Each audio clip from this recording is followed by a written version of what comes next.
धन्यवाद। माननीय श्रीमती सुलता देव।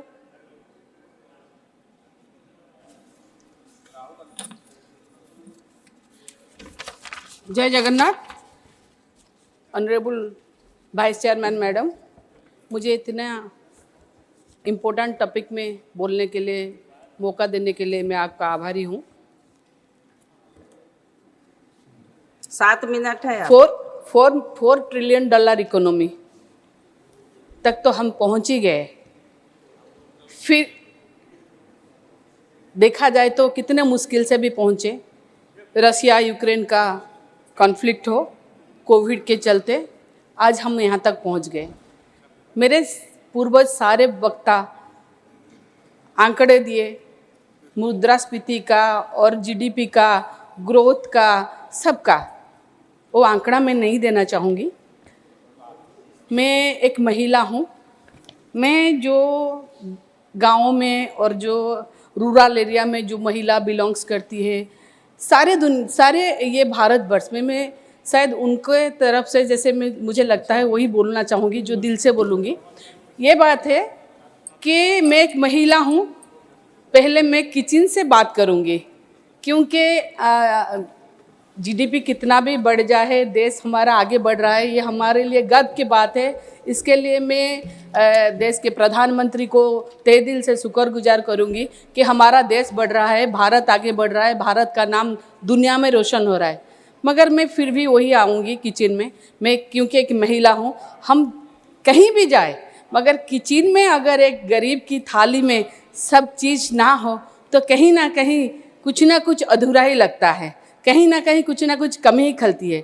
आज सबको कहीं ना कहीं लग रहा है कि जो महंगाई के चलते गरीब की थाली में बहुत सारे चीज़ बहुत मुश्किल से आ रहा है।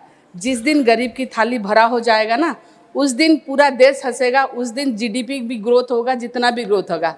हम लोग क्या चाहते हैं?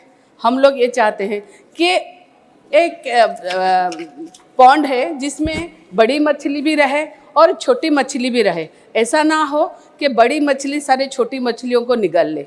ऐसे अर्थव्यवस्था होना चाहिए जैसे कॉरपोरेट सेक्टर भी ग्रो करे और छोटे से छोटे जैसे मैक्रो इकोनॉमिक भी बढ़े और माइक्रो इकोनॉमिक भी बढ़े।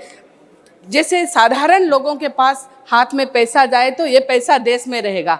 अगर एफडीआई इन्वेस्टमेंट आती है, ये बहुत अच्छी बात है। जिस बड़े से बड़े कॉरपोरेट हाउस के पास में जो पैसा रहेगा ना, वो ज़्यादातर पैसा विदेश में जाएगा। हम लोग हमारे देश के पैसा छोटे से छोटे जो लोग काम करते हैं उनके डेवलपमेंट के लिए खर्चा करें। खासकर मैं एक बात बोलूँगी कि जब अनएम्प्लॉयमेंट के बारे में बात आती है तो मैं महिलाओं को भी साथ में लूँगी, क्योंकि हमारे आबादी से 50 से अधिक % महिला है और महिला एम्प्लॉयमेंट, महिला वर्कर को कैसे काम करें, इसके बारे में ज़्यादा से ज़्यादा सोचना चाहिए। जब आंकड़ा देता है कि 22% सिर्फ महिला है तो कैसे बढ़ाया जाए। मैं तो तहे दिल से शुक्रगुजार करूँगी मेरे माननीय मुख्यमंत्री नवीन पटनायक जी का, जो 7 लाख एसएचजी बना के 70 लाख महिलाओं को काम दे रहे हैं, रोजगार दे रहे हैं। और उनके घर देखा जाए तो महिला के पास अगर कुछ पैसा हो तो वो बच्चे को अच्छे से रख सकती है, घर को अच्छे से संभाल सकती है। वो एसएचजी आज एसएमई में परिवर्तन हो चुका है। आज अगर देखा जाए चूल्हा चौके चलाने वाली महिला हमारे यहाँ पर लैपटॉप चलाती है और देखा जाए तो फ्लिपकार्ट में, अमेजन में बिजनेस भी करती है, एंटरप्रेन्योर भी बन चुकी है। इसके लिए मेरा गवर्नमेंट ने उनको इतना प्रोत्साहन दे रखा है कि कैसे मार्केट लिंकिंग किया जाए, अगर देखा जाए किस तरह से उन लोगों को इंटरेस्ट फ्री लोन दिया जाए। हमको मालूम है वो जो सारे महिला है ना, वो मिशन शक्ति के महिला है, वही हमारे नवीन ओडिशा की मुख्य। मेरा टाइम कितना हो गया सर? 4 मिनट हुआ, मुझे 7 मिनट। सर रिक्वेस्ट है, many more years to come। हाँ, तो ये क्या हुआ ना, तो इन लोगों को ये मैं बोलूँगी कि ये जो नवीन ओडिशा होता है ना, नवीन ओडिशा, नवीन मतलब नया ओडिशा के गठन के यही सब सारथी बने गई महिला। मैं चाहती हूँ कि महिला लोगों को ज़्यादा से ज़्यादा काम में लिया जाए, महिला लोगों के लिए ज़्यादा स्कोप क्रिएट किया जाए तो बहुत अच्छा रहेगा हमारे में। और एक बात है, उड़ीसा जैसे मनरेगा के बारे में बात हो रहा था, मनरेगा में ज़्यादा से ज़्यादा काम भी लेना चाहिए। उड़ीसा एक ऐसा स्टेट है, आपको भी मालूम है, नेचुरल कैलामिटीज़ बहुत होता है, डिजास्टर बहुत होता है। हम लोग हमेशा बार बार मांग करते हैं कि हमको स्पेशल कैटेगरी स्टेटस दीजिए, स्पेशल अगर नहीं हो सके तो स्पेशल फोकस स्टेट का स्टेटस दीजिए, जिससे सारे राज्यों का एक ही साथ में विकास हो।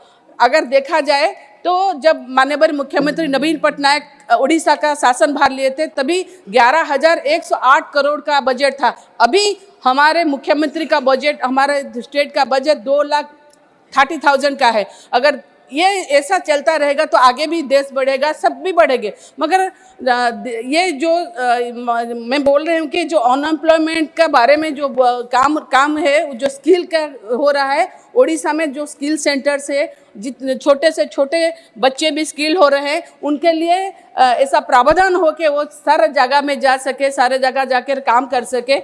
और जब हम इकोनॉमी के बात कर रहे हैं, 7-5 ट्रिलियन इकोनॉमी के बात कर रहे हैं, तभी हम लोग कैसे करके रेलवे कनेक्टिविटी हो, नेट कनेक्टिविटी हो, बैंक कनेक्टिविटी हो। आज भी हमारे 8 जिला में रेलवे नहीं है, आज भी 74% नेट कनेक्टिविटी हमारे पास है, जबकि देखा जाए तो 85% नेशनल एवरेज है। आज भी हमारे पास 4,549 गाँव में नेट कनेक्टिविटी नहीं है, बैंक का कनेक्टिविटी भी नहीं है, बहुत सारे बैंक नहीं है। जब सरकार डीबीटी के बात करती है तो बैंक ना हो तो डीबीटी कैसा हो। मैं अभी बोलूंगी कि डीबीटी के बारे में जब बात करेंगे तो उड़ीसा ही पहला स्टेट है जब 2007-8 फाइनेंशियल ईयर में नरेगा प्रोजेक्ट में गंजाम जिला, मुख्यमंत्री के जिला में पहले जिलापाल VK पांडियन सर ने डीबीटी के पहले बार इंट्रोड्यूस किया था। ये है उड़ीसा जो मार्ग दिखाता है। इसके बाद में डीबीटी आया, मगर डीबीटी के लिए फिर बैंक का जरूरत होता है। मैं फिर भी बोलूंगी, आज भी सारे बैंक गाँव में बैंक के लिए माननीय मुख्यमंत्री नवीन पटनायक ने आमो बैंक की तरह एक योजना खोली है, जो बैंक हमारे हर गांव में होगा। मैं अभी भी फिर भी बोलूंगी, हमारे ममता, एक मिनट सर, मैं कंक्लूड कर, एक ममता स्कीम है हमारा, हम लोग चाहते हैं। क्या नाम है?